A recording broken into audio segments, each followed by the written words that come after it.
Hello everyone, my name is Shadan Saifi. I have qualified UGC NET JRF. तो आज का हमारा टॉपिक है टाइप्स ऑफ रिसर्च, जिसमें हम पढ़ेंगे प्योर, बेसिक या फंडामेंटल रिसर्च भी कहते हैं, तीनों में से कुछ भी नाम यूज़ कर सकते हैं, और अप्लाइड रिसर्च के बारे में। बहुत सिंपल टॉपिक है, बहुत ही आसान है। ठीक है।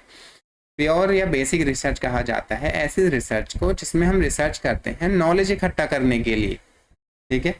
आप कोई प्रिंसिपल्स डेवलप करना चाहें, लॉज बनाना चाहें, या थ्योरीज डेवलप करना चाहें किसी किसी भी सब्जेक्ट की, या थ्योरीज को रिफ्यूट करना चाहें, उनको वेरीफाई करना चाहें, या नए नए कंसेप्ट को लाना डेवलप करना चाहें। ठीक है। ये सब किया जाता है यहाँ प्योर रिसर्च में। ठीक है। अब यहाँ पर क्या होता है, प्योर रिसर्च में हमारा जो इमीडिएट कंसर्न होता है वो सिर्फ और सिर्फ नॉलेज इकट्ठा करना होता है, ना कि कोई प्रैक्टिकल एप्लीकेशन उसकी। ठीक है। जैसे कि इसका सबसे अच्छा एग्जाम्पल हम क्या ले सकते हैं कि अगर जैसे अभी कुछ साल पहले कोरोना बीमारी फैली थी। ठीक है। अगर कोई रिसर्च की जा रही है उसके बारे में जानने में कि कोरोना किस वायरस से होता है, ठीक है, उस वायरस की कैरेक्टरिस्टिक्स क्या है, ठीक है, क्या चीज़ उस वायरस को हार्म पहुंचाती है, वो कैसे स्प्रेड होता है ना। तो ये सब क्या आ जाएगा, प्योर या बेसिक रिसर्च का पार्ट होगा। मगर आप एक वैक्सीन डेवलप करना चाहें जिसको लगाकर लोगों को कोविड ना हो, ठीक है, तो वो वैक्सीन डेवलप करना जो हो जाएगा वो अप्लाइड रिसर्च हो जाएगा। ठीक है, समझ गए आप। तो प्योर रिसर्च की जाती है सिर्फ और सिर्फ नॉलेज इकट्ठा करने के लिए। यहाँ पर मैंने बहुत सारे एग्जाम्पल लिए हैं, बहुत सिंपल था ये। जैसे कि एक डिस्टेंट गैलेक्सी में स्टार्स का फॉर्मेशन कैसे होता है, कैसे एक नेब्यूला होता है, या फिर गैसेस होती हैं, बहुत बड़ी गैसेस के क्लाउड्स होते हैं, वो कैसे कन्वर्ट करके फिर स्टार्स बना रहे होते हैं, कैसे प्लैनेट्स बनते हैं, ये सब पढ़ना है हमें डिस्टेंस गैलेक्सी में। तो ये प्योर रिसर्च का पार्ट होता है। कोई इमीडिएट हमें प्रैक्टिकल एप्लीकेशन तो है नहीं उसका कि कैसे स्टार बने। या फिर आप मैथमेटिक्स में कोई थ्योरम डेवलप करना चाहें, आप कोई थ्योरम जो है जो पहले से डेवलप है उसको एनालाइज करना चाहें, ठीक है, ये भी प्योर रिसर्च का पार्ट है। या फिर जो आप सब एटॉमिक पार्टिकल्स होते हैं, जैसे क्वाक्स वगैरह होता है या न्यूट्रिनो होता है, सब एटॉमिक पार्टिकल्स, उन पे आप स्टडी करना चाहें, ठीक है। या फिर आपने कोई ऑर्गेनिज्म डिस्कवर किया है डीप सी में, डीप सी या जंगल में भी आपने कोई नई इंसेक्ट की स्पीसीज डेवलप की है, तो आप उसके बारे में, उनको उसके लाइफ साइकिल के बारे में पढ़ना चाहते हैं, वो उसका बायोडाइवर्सिटी में कैसे वो एक अहम रोल प्ले करता है ऑर्गेनिज्म, उसके बारे में पढ़ना चाहते हैं, ठीक है, एटसेट्रा एटसेट्रा। ये सब क्या होता है, प्योर रिसर्च का पार्ट है, कोई इमीडिएट प्रैक्टिकल एप्लीकेशन नहीं है इनका। या फिर हम देखें कि हम कोयला जो इस्तेमाल करते हैं, कोल, तो लाखों साल पहले कोल कैसे बना, पेड़ कैसे दब गए, ठीक है, वो आजकल जाकर हम पेड़ दबा दें तो वो कोयला नहीं बनेगा, मगर लाखों साल पहले जो पेड़ दब गए थे उनसे कोयला क्यों बना, क्या कंडीशंस थी उस टाइम पर एनवायरनमेंट की। ये सब प्योर रिसर्च का पार्ट होता है। अगर हम दूसरी ओर देखें अप्लाइड रिसर्च के बारे में, तो यहाँ पर क्या होता है, हम कोई ना कोई रियल वर्ल्ड प्रॉब्लम को सॉल्व कर रहे होते हैं। यहाँ पर मेन मोटिव होता है प्रॉब्लम सॉल्व करना। ठीक है। अब इन रिसर्च में हम पुरानी जो एस्टेब्लिश प्रिंसिपल या थ्योरीज होती हैं उनका इस्तेमाल कर सकते हैं। समझ गए। जैसे कि आपको सोशल प्लानिंग के एरिया में, जैसे सोशियोलॉजी या फिर सोशल साइंसेस के जो रिसर्च होते हैं उसका इस्तेमाल किया हमने कोई सोशल प्लानिंग करने के लिए, ठीक है, अनएम्प्लॉयमेंट दूर करने के लिए कोई पॉलिसी बनानी है, या फिर लेजिस्लेशन, ऐसा कि लेजिस्लेशन नया बनाने के लिए हमने हमने सोशल साइंसेस की रिसर्च यूज़ करी। फैमिली प्लानिंग कैसे प्रमोट करनी है, ठीक है, क्या क्या स्टेप्स होने चाहिए फैमिली प्लानिंग में। कोई नई मेडिसिन तुम्हें बनानी है तो तुम केमिस्ट्री और बायोलॉजी की जो प्रीवियस रिसर्चेस हो चुकी हैं उनका इस्तेमाल करोगे नई मेडिसिन बनाने के लिए। या फिर कोई मैन्युफैक्चरिंग में कोई प्रोडक्ट बनाना है तो जो वेल स्टेब्लिश्ड रिसर्च आर्टिकल्स है उनको पढ़ोगे, कोई भी प्रोडक्ट बनाओगे फिर। या फिर एजुकेशन, पब्लिक हेल्थ, या फिर किसी भी फील्ड में ह्यूमन यूजेज की कोई भी रिसर्च की जा रही है जिससे कोई भी स्पेसिफिक प्रॉब्लम सॉल्व हो रही होती है, ठीक है, प्रॉब्लम सॉल्व कर रहे हो आप, तो उस रिसर्च को कहते हैं अप्लाइड रिसर्च।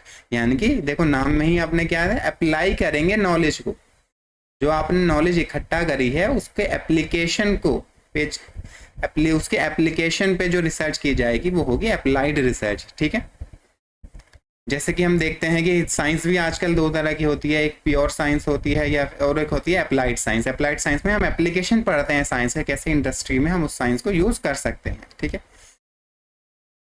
अब इसके एग्जाम्पल देख सकते हैं कि साइंटिस्ट ने क्या किया, जो न्यूटन्स के लॉज ऑफ मोशन है उसका इस्तेमाल किया ताकि वो रॉकेट्स को डेवलप कर सके। यहाँ पर पहले से स्टैब्लिश जो नॉलेज थी उसका यूज किया हमने एक प्रैक्टिकल एप्लीकेशन, वो क्या है, रॉकेट्स को डेवलप करना, ठीक है। या फिर बहुत सारे जो केमिकल्स केमिस्ट्री में पहले से बनाए जा चुके हैं, उन केमिकल्स का इस्तेमाल करके एक नई दवाई बनाई है पार्टिकुलर डिजीज को क्योर करने के लिए, समझ गए। जैसे कि मान लो पहले पैरासीटामोल नहीं थी, बहुत कॉमन मेडिसिन है ये पैरासीटामोल। तो लोगों ने क्या किया, उस पैरासीटामोल में जो केमिकल्स थे वो पहले से पता थे, उन केमिकल्स का इस्तेमाल करके पैरासीटामोल बना ली। अब पैरासीटामोल जो है उससे आप अपने जो बॉडी पार्ट्स में कोई पेन हो रहा होगा उसमें रिलीफ तुम्हें मिल सकता है, ठीक है। अब जैसे कि मैंने पहले भी इसका एग्जांपल लिया था यहाँ पर कि वैक्सीन आप डेवलप करते हैं, ठीक है। वैक्सीन को किसी भी वायरस, जैसे कि कोरोना में हमने कोविड से लड़ने के लिए, कोरोना वायरस जब स्प्रेड कर रहा था तो कोवैक्सीन डेवलप करी। तो कोवैक्सीन डेवलप करने का जो प्रोसेस था, जो रिसर्च की गई थी, वो अप्लाइड रिसर्च थी, ठीक है। या फिर तुमने एग्रीकल्चर में एक ड्रॉट रेजिस्टेंट क्रॉप डेवलप कर ली है, जिसको तुम जो सूखे एरियाज है वहां पर भी लगा सकते हो, ठीक है। या फिर तुमने एक नई बैटरी टेक्नोलॉजी बनाई है, आजकल जो लिथियम आयन आती है या फिर लेड एसिटेट बैटरी होती है, उनके अलावा भी तुमने एक नई बैटरी की टेक्नोलॉजी लाई थी, तो एक रिवॉल्यूशनरी चेंज आ जाएगा बैटरी टेक्नोलॉजी में। तो फिर इस तरह के रिसर्च को क्या कहेंगे, अप्लाइड रिसर्च। जैसे कि इसका एक और एग्जांपल हम यहाँ ले सकते हैं, पहले आपके कंप्यूटर में HDD लगती थी, हार्ड डिस्क ड्राइव, ठीक है। यहाँ पर मूविंग पार्ट्स होते थे जिसकी वजह से ये स्लो होती थी, मगर इस रिसर्च हुई स्टोरेज पे, ताकि हम कैसे स्टोर कर सकते हैं अपने डेटा को। अब आ गई है SSD, ठीक है। SSD जो होती है वहाँ पर कोई मूविंग पार्ट नहीं होता है और इसकी स्पीड भी ज़्यादा होती है, आजकल SSD ही यूज़ हो रही है सर। तो यहाँ पर कुछ ना कुछ तो रिसर्च हुई होगी ना, ताकि इसको डेवलप करने के लिए, तो उस रिसर्च को ही कहते हैं हम अप्लाइड रिसर्च। अब यहाँ पर मैंने कुछ कंपैरेटिव एग्जांपल्स लिए हैं, इसको पता करना है, हाँ, इसके डिफरेंस को अच्छे से समझने के लिए। जैसे अनएम्प्लॉयमेंट क्यों हो रहा है, उसका अगर आपको रीजन जानना है तो फिर ये किसका पार्ट होगा, प्योर रिसर्च का पार्ट, ठीक है।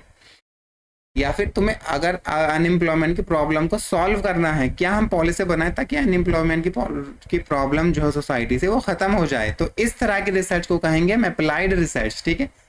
यहाँ पहले में क्या हो रहा था, हम अनएम्प्लॉयमेंट के बारे में पढ़ रहे थे, मगर सेकंड में क्या हो रहा है कि हम अनएम्प्लॉयमेंट की प्रॉब्लम को सॉल्व करना चाह रहे हैं, ठीक है। जैसे कि इसका एग्जांपल मैंने पहले भी लिया था, वायरस कैसे स्प्रेड होता है इसके बारे में पढ़ना है, प्योर रिसर्च। मगर वैक्सीन डेवलप करना है तो ये क्या हो जाएगी, अप्लाइड रिसर्च, ठीक है। अब देखो, अगर हम पढ़ना है कि जो ग्लोबल वार्मिंग हो रही है उसके क्या क्या रीजंस हैं, ठीक है, या फिर जो ग्लोबल वार्मिंग से हमें पता लगा कि जो अर्थ का क्लाइमेट सिस्टम है वो किस किस चीज़ से वल्नरेबल है, तो हमें फाइनली पता चला जो कार्बन एमिशन होता है उससे ग्लोबल वार्मिंग बढ़ जाती है, ठीक है। ये हमने प्योर रिसर्च से पता लगा लिया। अब हम क्या करेंगे, एक अप्लाइड रिसर्च में जो इको फ्रेंडली टेक्नोलॉजीज, ऐसी इको फ्रेंडली टेक्नोलॉजीज डेवलप करेंगे जिसमें कार्बन एमिशन है उसको कम किया जा सके, ठीक है। तो अब इस रिसर्च को क्या कह देंगे, अप्लाइड रिसर्च। तो आज के लिए इतना ही। मुझे उम्मीद है कि आपको ये वीडियो पसंद आई होगी। वीडियो पसंद आई हो तो उसको लाइक करें, चैनल को सब्सक्राइब करें और वीडियो को शेयर करना ना भूलें। Thank you.